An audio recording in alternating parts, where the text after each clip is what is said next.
ਜਿੱਥੇ ਕਿ Indian state ਆਪਣੇ ਤੌਰ ਦੇ ਉੱਤੇ ਲੌਬਿੰਗ ਫਰਮਾਂ ਇੱਥੇ ਹਾਇਰ ਕਰਦੀ ਹੈ, ਕੀਤੀਆਂ ਹੋਈਆਂ ਨੇ। RSS ਨੇ ਕੁਝ ਸਮਾਂ ਪਹਿਲਾਂ ਚੁੱਪ-ਚੁਪੀਤੇ ਜਿਹੜੀ ਹੈ ਇੱਕ ਬੜੀ ਪਾਵਰਫੁਲ ਲੌਬਿੰਗ ਫਰਮ ਜਿਹੜੀ ਕੇਅਰ ਪੈਟਰਨ ਬੌਗਸ, ਜਿਹੜੀ ਜਿਸ ਨੂੰ 3.5 ਕੇ 4 ਲੱਖ ਡਾਲਰ ਦੇ ਉੱਤੇ ਹਾਇਰ ਕੀਤਾ RSS ਨੇ, ਔਰ ਅੱਗੇ ਇੱਕ ਫਰੰਟਮੈਨ ਰੱਖਿਆ, ਉਸ ਦਾ ਵੀ ਨਾਮ ਪਤਾ ਹੈਗਾ। ਲੇਕਿਨ ਇਸ ਜਿਹੜਾ ਇਹਨਾਂ ਦਾ ਇਹ ਸਾਰਾ ਪਾਰਟ ਸੀ ਦਾ ਭਾਂਡਾ ਭੰਨਿਆ ਪ੍ਰਿਜ਼ਮ ਨਾਂ ਦੀ ਪਬਲੀਕੇਸ਼ਨ ਹੈ ਉਹਨਾਂ ਨੇ, ਔਰ ਨਤੀਜੇ ਦੇ ਤੌਰ ਤੇ ਸਾਹਮਣੇ ਆਇਆ ਕਿ ਉਹ ਤਾਂ ਫਾਰਾ ਦੇ ਥੱਲੇ ਜਿਹੜੀ ਹੈ ਉਹ ਰਜਿਸਟਰਡ ਵੀ ਨਹੀਂ ਹੈ। ਜਿਹੜੇ ਫਾਰਾ ਹੈ ਕਿ foreign agent regulation act America ਦਾ, ਕਿ ਜੇ ਤੁਸੀਂ ਕਿਸੇ ਮੁਲਕ ਜਾਂ ਕਿਸੇ ਹੋਰ ਥਾਂ ਦੇ ਇੰਟਰਸਟ ਦੇ ਲਈ ਲੌਬੀ ਕਰਨੀ ਹੈ ਤਾਂ ਤੁਹਾਨੂੰ ਰਜਿਸਟਰ ਹੋਣਾ ਪੈਂਦਾ।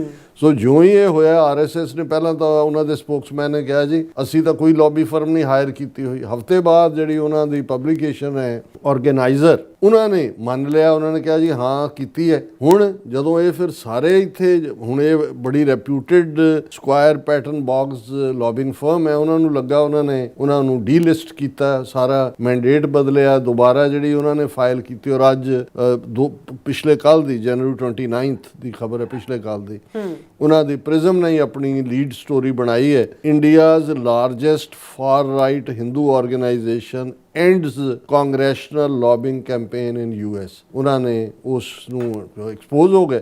ਫਿਰ ਉਹਦਾ ਕਿ ਸਕੁਆਇਰ ਪੈਟਰਨ ਬੌਗਸ ਦਾ firm that lobbied on behalf of Rashtriya Swayamsevak Sangh last year terminated the campaign weeks after a PRISM investigation detailed the RSS lobbying। American law ਦੇ ਨਾਲ ਜੋ ਫਰਾਡ ਕਰ ਰਹੇ ਸੀ, ਜਿਹੜੀ ਹਿੰਦੂ ਫਾਊਂਡੇਸ਼ਨ ਜਿਹੜੀ ਕੈਲੀਫੋਰਨੀਆ ਬੇਸਡ ਹੈ ਔਰ ਜਿਨ੍ਹਾਂ ਨੇ ਕਾਸਟ ਡਿਸਕ੍ਰਿਮੀਨੇਸ਼ਨ ਦਾ ਵਿਰੋਧ ਕੀਤਾ, ਨਵੰਬਰ 84 ਦੀ ਸਿੱਖ ਨਸਲਕੁਸ਼ੀ ਦੇ ਮਾਮਲੇ 'ਚ ਗਵਰਨਰ ਨੂੰ ਪੈਸੇ ਦੇ ਕੇ ਜਿਹੜਾ ਉਹ ਵੀਟੋ ਕਰਾਇਆ, ਇਹ ਉਹੀ ਸਾਰਾ ਗਰੁੱਪ ਹੈ। ਔਰ ਇਹ ਜਿਹੜੀ ਬੈਕਡੋਰ ਕੈਂਪੇਨ ਇਹ ਕਰਨਾ ਚਾਹੁੰਦੇ ਸੀ RSS ਬਾਰੇ ਕਾਂਗਰਸ ਸੈਨੇਟ ਦੇ ਨਾਲ, ਇਹ ਇਸ ਦਾ ਜਿਹੜਾ ਉਹ ਐਂਡ